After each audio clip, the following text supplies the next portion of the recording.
যারা যারা চিন্তিত ছিলেন যে কবে মার্কশিট, কবে সার্টিফিকেট দেবে, তো তাদের জন্য একটি নোটিশ এসেছে। তো গতকাল একটি নোটিশ এসেছিলো। তো এখানে কি বলা হয়েছে যে 19-21-এ যাদের সেশন তাদের সার্টিফিকেট তারা পাবে, 20-22 পার্ট 2 মার্কশিট পাবে ও সার্টিফিকেট পাবে। 20-22 যারা আছে তারাও 21-23 যারা আছে তারা পার্ট 1 পার্ট 2 মার্কশিট সার্টিফিকেট পাবে। 22-24রা পার্ট 1 পার্ট 2 মার্কশিট সার্টিফিকেট পাবে। 23-25রা পার্ট 1-এর মার্কশিট পাবে।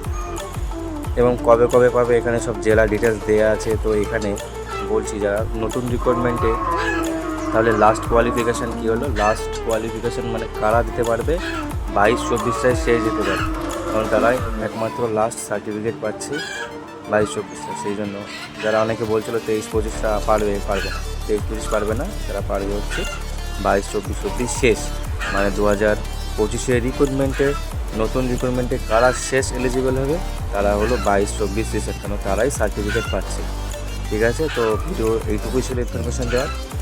ধন্যবাদ।